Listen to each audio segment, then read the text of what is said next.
याद करती हूँ। तो मंच पे उपस्थित सभी अतिथिगण, ग्राउंड में भाई लाइव चल, आप सभी को मैं नमस्कार करती हूँ, प्रणाम करती हूँ। मैं इतना ही कहूंगी बच्चों को, इस स्टेज के माध्यम से मैं बेटियों को नहीं कहूंगी, बेटों को कहूंगी। मेरे को लगता है कि सरकार ने बेटी बचाओ को हटा करके बेटे बचाओ अभियान चला देना चाहिए। बेटियां हमारी वैसे ही आगे हैं, क्योंकि जहां तक मैं ग्राउंड पे रहती हूँ, लोगों के बीच में रहती हूँ, समाज में रहती हूँ, स्कूल कॉलेजों में जाना होता है, तो बेटों पे ज्यादा जरूरत है काम करने की। बेटियां तो पहले से ही टाइम टेबल में बंधी हुई होती हैं, जिम्मेवारियों के साथ आगे बढ़ती हैं, लेकिन बेटों के ऊपर काम करने की जरूरत है।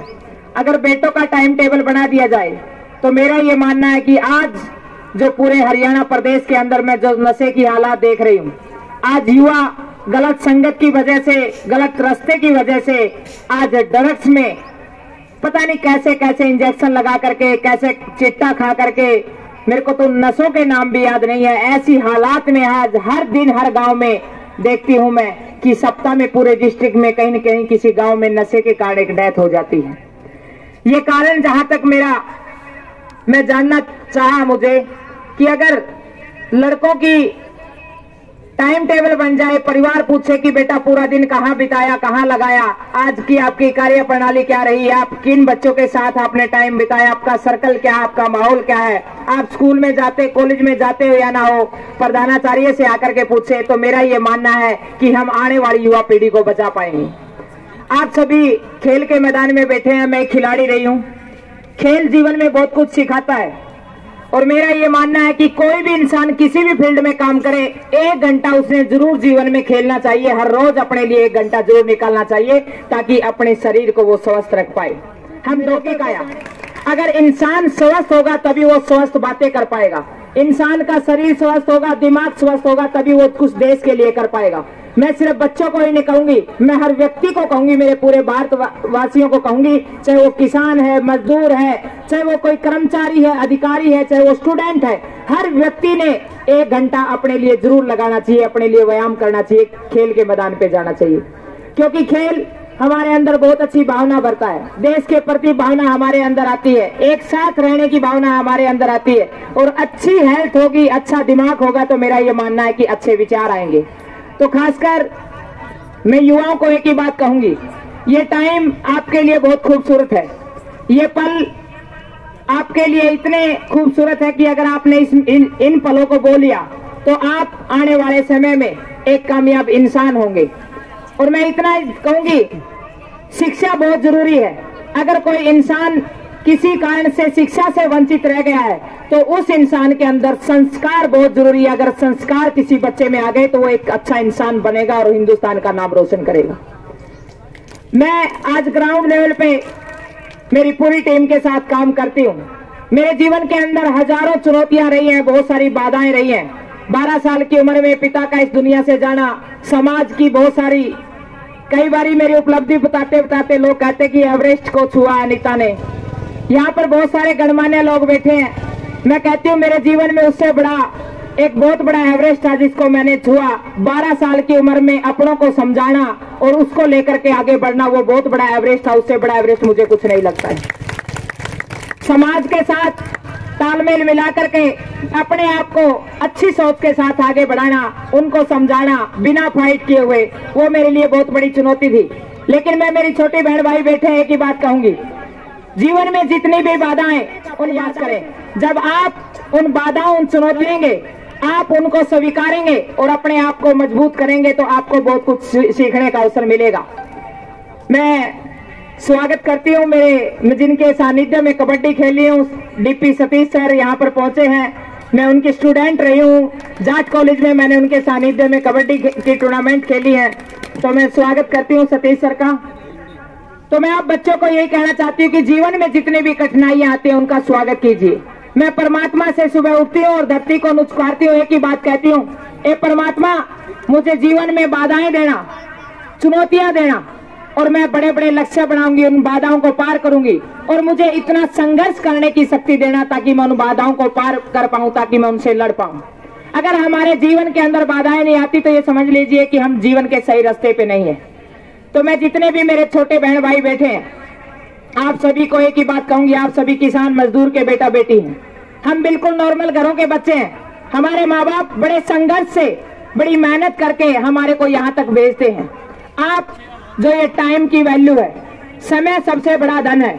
अगर आपने उस समय के महत्व को समझ लिया और उस समय की वैल्यू को समझ लिया और आपने किताबों से प्यार कर लिया, इस ग्राउंड से प्यार कर लिया, मैं गारंटी के साथ कहती हूँ, मैं दावे के साथ कहती हूँ, अगले जब भी कोई फंक्शन होगा तो उसमें चीफ गेस्ट आप लोग होंगे, आपको सम्मानित किया जाएगा, आपको बुलाया जाएगा। असंभव को संभव करने की इंसान के अंदर बहुत बड़ी ताकत है, बस उसको अपने विचारों में उसको बोना है। मैं हमेशा प्राउड के साथ कहती हूँ, मैं उस हिंदुस्तान की बेटी हूँ जहां पर हमारे वीर सैनिकों ने पता नहीं कितने बड़े बड़े योद्धाओं ने बलिदान दिए, जहां पर वीर भगत सिंह, उधम सिंह, भीमराव अंबेडकर, ऐसी ऐसी महान शख्सियत हुई। स्वामी विवेकानंद शक्ति को जनाया, हमारी इस विश्व राष्ट्र हिंदी भाषा को पूरे विश्व में बताने का काम किया। ये मेरे देश की ताकत है। मुझे बड़ा गर्व होता है जब मैं हिंदुस्तान से बाहर जाती हूँ तो मेरे देश की मजबूती की बात होती है। लेकिन मैं एक बात बता करके अपनी वाणी को विराम देना चाहती हूँ। जब मैं 2019 के अंदर माउंट एवरेस्ट की उस सबसे ऊंची चोटी को क्लाइंब कर रही थी, 8000 मीटर से ऊपर, जिसको डेथ जोन बोला जाता है, जहां पर मृत्यु हो जाती है, वहां पर मैं अपने बारी बारी बैग के साथ, इतने बड़े बड़े जूते, डाउन सूट के साथ आगे बढ़ रही थी। आप शायद उस बात को नहीं फील कर पाए क्योंकि उस हाइट को मैंने जिया है। शायद कुछ सर लोग यहाँ बैठे हैं जो आर्मी से हैं। उस हाइट पे सांस लेना बहुत मुश्किल होता है। उस हाइट पे पानी की क्या वैल्यू होती है वो एक एडवेंचर का प्लेयर बता सकता है। उस हाइट पे ऑक्सीजन का क्या महत्व है वो एक एडवेंचर का खिलाड़ी बता सकता है। उस हाइट पे जब मैं आगे की तरफ बढ़ रही थी, माउंट एवरेस्ट की ऊंचाई 8848 मीटर है। मैं 8000 के मीटर पे थी तो थोड़ा सा आगे चली तो 8200 मीटर पर एक आदमी तड़फ रहा है, हाँफ रहा है। मैंने देखा कि एक किनारे पे एक व्यक्ति जिंदगी और मौत से जूझ रहा है। मैंने उसको देख करके देखा कि वो आदमी क्या चाह रहा है। ऑक्सीजन मास्क लगा हुआ था और बिल्कुल तड़प रहा था। मैंने देखा कि इस आदमी को पानी की जरूरत है। मैंने उसको अपनी बोतल की तरफ देखा, उसकी बोतल को उठाया, उसकी बोतल में पानी नहीं था, मेरी बोतल में 2 घूंट पानी थी। तो मैंने देखा कि जो मेरी ट्रेनिंग में सिखाया जाता है, माउंट ट्रेनिंग में, कि आप जब हाइट पे चले जाते हैं तो अपना पानी किसी को मत पिलाएं, क्योंकि अगर आपने अपना पानी किसी को पिला दिया और आपके पास पानी नहीं बचा तो आपकी मृत्यु निश्चिंत है। लेकिन मेरा दिल ये कह रहा है कि मुझे पानी पिलाना चाहिए, मेरी आत्मा की शांति के लिए मुझे ये काम करना चाहिए। मैंने उस व्यक्ति को अपनी बोतल में से दिमाग की ना सुन करके उस दिल की सुनी और उस 8200 मीटर की उस ऊंचाई पे, मैं 8200 मीटर की बात कर रही हूं, मैं समतल की बात नहीं कर रही हूं। उस ऊंचाई पे मैंने अपनी बोतल निकाली और मैंने उस व्यक्ति को पानी पिलाया। उस व्यक्ति ने जैसे पानी पिया, थोड़ा सा उसने उसका जो ड्राई होठ हो रखे थे, सूखा हुआ मुंह हो रखा था, तो उसने पानी पी करके और मुझे एक ही बात बोली कि यू आर इंडियन, आप हिंदुस्तानी हैं। मैंने उनको अचानक से देखा और मैंने उनसे एक बात पूछी कि इतने लंबे लंबे मेरे जूते पहने हुए हैं, पूरा डाउन सूट मैंने लगाया हुआ है, पूरा मास्क मेरे चेहरे पे लगा हुआ है, हाथ मेरे पूरे पैकेज हैं, आपको क्या पता मैं हिंदुस्तान से हूं? आपका भी मुझे पता नहीं आप किस देश से हैं, लेकिन मैं ये जानना चाहती हूँ कि आपने कैसे बोल दिया कि मैं हिंदुस्तान की हूँ। तो उन्होंने कहा कि इतना खूबसूरत दिल सिर्फ एक हिंदुस्तानी के पास हो सकता है, ऐसा दिल किसी के पास नहीं हो सकता। ये संस्कार, ये त्याग की भावना हमारे संस्कारों में दी जाती है और ये सच्चाई है। मैं पूरे ब्रह्मांड में मुझे घूमने का मौका मिला। 4 अभियान माउंट एवरेस्ट के किए, 3 बारी विश्व की सबसे ऊंची चोटी माउंट एवरेस्ट पर अपने देश का तिरंगा लहराने का सौभाग्य मिला। 7 महाद्वीपों के सबसे ऊंचे ऊंचे शिखरों पर, चाहे वो अंटार्कटिका महाद्वीप की बात हो, चाहे वो दक्षिण अमेरिका महाद्वीप की बात हो, चाहे वो उत्तर अमेरिका महाद्वीप की बात हो, चाहे यूरोप महाद्वीप की बात हो, सातों महाद्वीपों पर अपने देश का तिरंगा लहराने का सौभाग्य मिला। लेकिन मैं एक बात बड़े गर्व के साथ कहती हूँ, मेरे हिंदुस्तान जैसा देश मुझे पूरी दुनिया में कहीं नहीं मिला। इतना खूबसूरत देश मेरा हिंदुस्तान। मैं एक बार उस मेहनत को समझे, अपने गुरुजनों के जो आदर और सम्मान के साथ जो आपको संदेश दिए जाते हैं, जो आपका मार्गदर्शन करते हैं, उनका अनुसरण करें और उनको लेकर के आगे बढ़े। और सबसे बड़ी बात जीवन में जो जरूरी है, संगत अच्छी बनाए। जो भी इंसान आज तक आगे बढ़ा है, चाहे वो कोई बड़ा बिजनेसमैन हो, चाहे वो कोई बड़ा नेता हो या अभिनेता हो, कोई भी खिलाड़ी हो, वो अच्छी संगत से आगे बढ़ा है। अगर कोई इंसान जीरो में गया तो वो बुरी संगत के कारण खत्म हुआ है। मैं आप सभी बच्चों को जीवन में एक ही बात कहूंगी, जीवन में अपने टाइम की वैल्यू बढ़ाएं, संगत को अच्छा बनाएं और माता पिता की बात को माने। और खासकर बेटियों को कहूंगी, हमारे जीवन में जब कॉलेज में आते हैं हम +2 के बाद, तो एक भटकाव आता है, हम भ्रमित हो जाती हैं।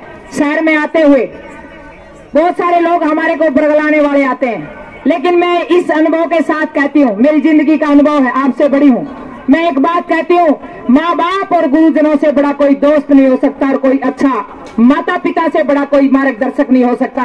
मैं चाहूंगी कि जीवन में अगर किसी से प्यार करना है तो माँ बाप से कीजिए, उससे बड़ा कोई भगवान नहीं हो सकता, उससे बड़ा कोई मार्गदर्शक नहीं हो सकता। ये खासकर मैं बेटियों से इसलिए कहती हूँ क्योंकि हमारी माफी इतनी आसानी से हमारे को नहीं मिलती। अगर जीवन में गलती हो जाए, हमारे माँ बाप भी एक्सेप्ट नहीं करते, लेकिन वो जीवन का एक धोखा हमारे को कभी खुद को भी माफ नहीं करता। तो इसलिए हमारे लिए बहुत सारे चैलेंज हैं। तो मैं चाहती हूँ कि उस परिस्थिति में अपने अच्छे दोस्तों का साथ ले, अपने टीचरों से बात करें, अपने माता पिता से बात करें, किसी गलत संगत में मत आए, अपने माँ बाप का मान बढ़ाए, उनकी शान बढ़े। मैं अंत में इतना ही कहना चाहूंगी पूरे विद्यालय को कि मैं आप सभी को बधाई देती हूँ। हमेशा एक बेटी होने के नाते मैं इस विद्यालय से जुड़ी रहूंगी। मेरे को अच्छा लगता है, मैं अपने बहन भाइयों के बीच में आती हूँ, जीवन से सीख लेता है। तो मैं ये सोचती हूँ कि मेरा यहाँ आना धन्य हो गया है। बहुत सारा संघर्ष देखा है, खेत साथ में खेती भी की है, 20-20, 25-25 किले की, 25-25 भैंस खेत का गोबर भी गेड़ा, बहुत संघर्ष किया है, बहुत काम किए हैं और आज भी करती हूँ। आज भी हिसार से बाहर मेरा घर है, 10-12 गाय बंधी हुई है। कभी ये नहीं सोचती कि मैं अब प्रोग्राम से आई हूँ तो मैं घर के काम नहीं करूंगी, क्योंकि मैं चाहती हूँ कि जब मैं घर पे होती हूँ तो मैं मेरी माँ को बिठाऊं और मैं खुद काम करूँ, ताकि मेरी माँ को वो काम न करना पड़े।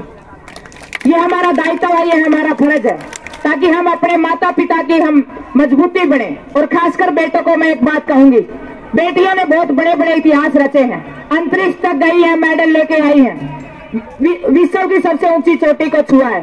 लेकिन आज भी मेरी माएं, मैं जब समाज के अंदर जाती हूँ, आज भी मेरे चाचे ताऊ बेटों के चेहरे की तरफ देखते हैं, उनके मुंह की तरफ देखते हैं। तो मैं इसलिए कहूंगी खासकर बेटों को कि आप गलत संगतों से जरूर और ज्यादा बचें, क्योंकि एक पिता आपके अंदर जब बूढ़ा होता है तो वो बुढ़ापे की लाठी ढूंढता है। एक पिता आपके अंदर जब वो कमजोर हो जाता है तो एक मजबूती आपके अंदर देखता है। तो मैं चाहूंगी युवा साथियों को कि जीवन में अगर नशाई करना है तो कोई लक्ष्य बनाइए, कोई एक ऐसा सपना बनाइए, उस सपने के पीछे इतने पागल हो जाइए और संघर्ष कीजिए। और आप जब उस लक्ष्य के पीछे मेहनत करेंगे, जिस तरीके से एक संगीत में आनंद आता है, इस तरीके से आपको काम में आनंद आना शुरू हो जाएगा। मैं आप सभी को आज इस 15वें वार्षिक खेलकूद प्रतियोगिता की बधाई देती हूँ, पूरे स्टाफ को बधाई देती हूँ और आने वाले समय के लिए आप सभी बच्चों को शुभकामनाएं देती हूँ, आने वाले त्योहारों की शुभकामनाएं देती हूँ। आज मेरी पूरी टीम पूरे हरियाणा के अंदर और खासकर हिसार मेरा होम डिस्ट्रिक्ट है, मैं यहाँ पर काम कर रही हूँ। मेरा मकसद है कि मेरे देश के युवा आगे बढ़े, क्योंकि मेरे बहन भाई सब मैंने कामयाब कर दिए हैं, शादी शुदी मैंने करानी नहीं है। मेरा मकसद एक ही है, क्योंकि शादी का टाइम था, जीवन पूरा मेरे भाई, मेरे युवा भाई, मेरी छोटी बहनें और मैं समाज के लिए समर्पित करके जाऊं। आप सभी का तहे दिल से धन्यवाद। जय हिंद, जय भारत।